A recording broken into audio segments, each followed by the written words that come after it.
For 6 months, someone had been sneaking into my backyard and stealing gas out of a 5-gallon can. My gas can, right under my nose.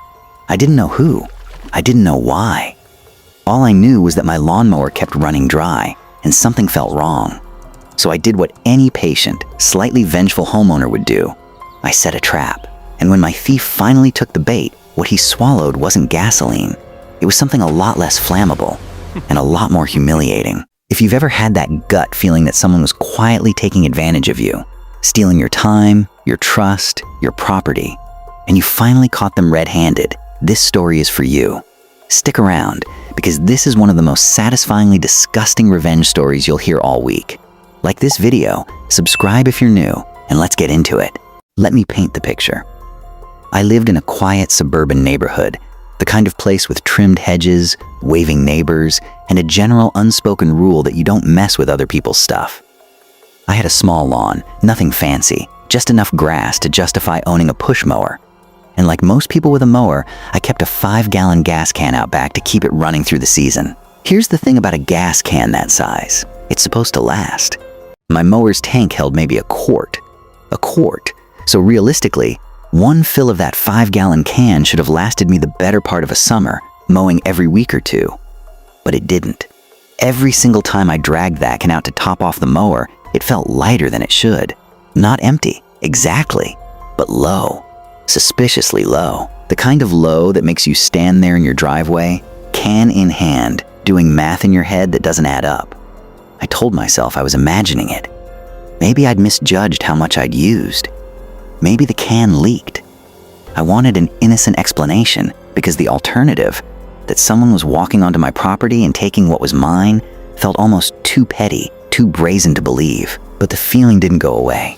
It just sat there, quietly gnawing at me every time I hefted that can and felt it slosh far less than it should. There's a specific kind of anger that creeps up on you slowly. It's not the hot, instant fury of being yelled at or cheated in some obvious way. It's colder than that. It's the anger that builds one small inconsistency at a time. One gas can, one missing inch of fuel, one nagging feeling. Until one day you're standing in your backyard, staring at a plastic container, and you realize someone has been coming into my space again and again and taking from me. And they think I'm too stupid to notice. That's what got under my skin the most. Not just the theft, the disrespect baked into it. Whoever was doing this wasn't sneaking in once out of desperation. They were doing it repeatedly, comfortably. Like my backyard was their personal gas station, and I was just the sucker footing the bill. I wasn't going to let that slide. But I also didn't have proof, just a hunch and a suspiciously thirsty gas can. So I decided to get proof. This was back before you could grab a $50 camera off a shelf and slap it on your fence. Home security cameras weren't the plug-and-play gadgets they are now. So I improvised. I dug out an old laptop, hooked up a basic webcam, and installed motion detection software that would snap photos and log activity whenever something moved in frame. I angled it toward the patio, toward the gas can, and I waited. Every day I'd check the footage almost obsessively before work, half expecting nothing, half hoping for everything. Then, one afternoon, I got my answer. I'd left the house. Just a normal errand, nothing dramatic. And about 5 minutes later, the motion detector triggered. I opened the footage that night with my stomach already tight, and there he was, my neighbor. Not some stranger, not a random opportunist passing through.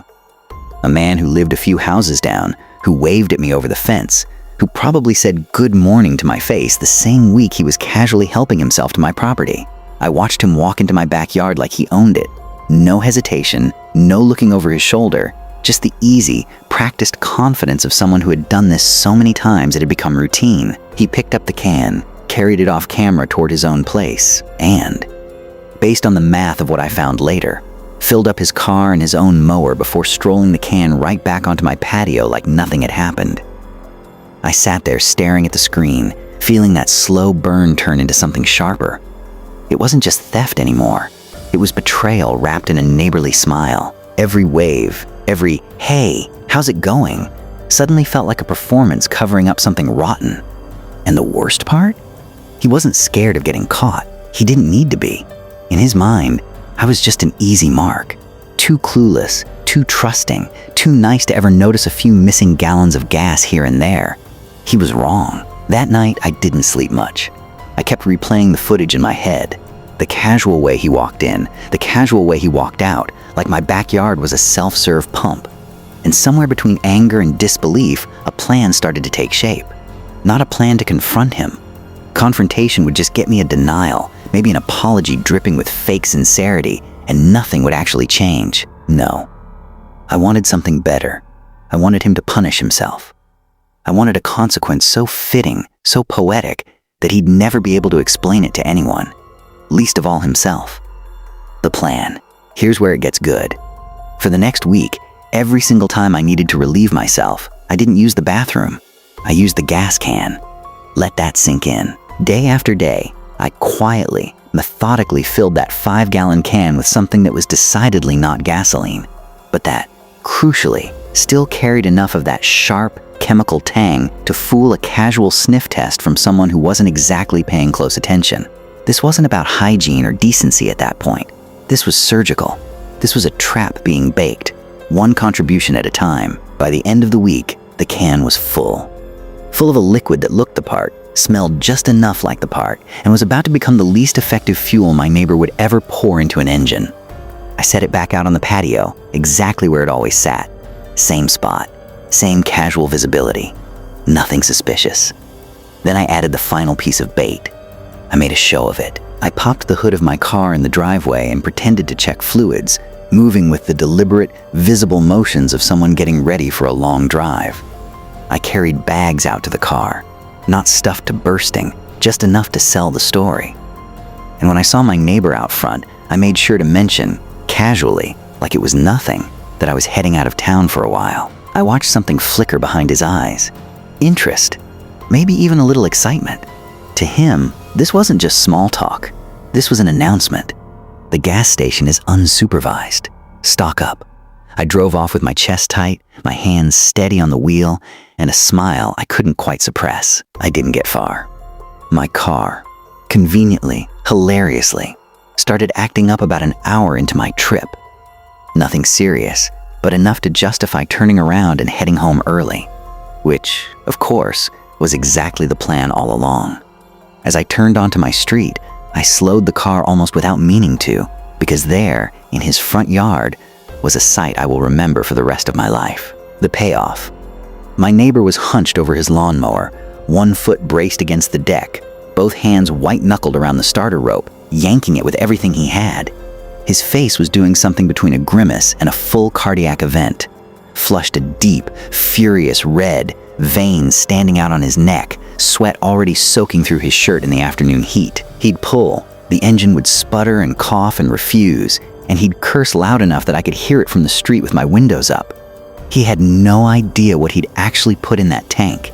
He just knew it wasn't working, and it was making him look like an idiot in his own front yard. I didn't stop.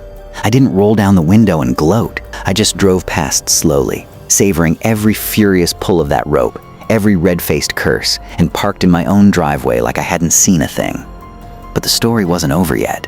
A little while later, I watched him give up on the mower, storm inside, and come back out jangling his car keys instead, apparently deciding his afternoon plans were worth more than his pride. He backed out of his driveway and headed up the road. He made it a couple of blocks. Then his car sputtered, lurched, and died right there in the middle of the street. The unmistakable stall of an engine that had just been fed fuel it was never meant to touch. I walked out to my own patio, almost giddy at this point, and checked the gas can sitting exactly where I'd left it. Empty, completely, satisfyingly empty. He hadn't just taken the bait. He'd taken all of it, enough to choke both his mower and his car in the same afternoon. There's a very specific kind of joy that comes from watching someone suffer the exact consequences of their own greed, self-inflicted, with no one to blame but themselves. I didn't have to lie to him. I didn't have to yell, confront, or even bring it up. I just had to set the table and let his own dishonesty pull up a chair. And honestly, that empty can felt like the most satisfying gotcha of my life. But it turns out the universe wasn't done with him yet. In the process of dealing with this whole mess, I learned something else about my lovely neighbor. He had outstanding arrest warrants. Apparently, stealing gas from the guy next door wasn't exactly the peak of his moral resume, so I did what any reasonable, only slightly petty person would do. I signed up for a local sheriff's ride-along program and put his name down as a person of interest tied to the area.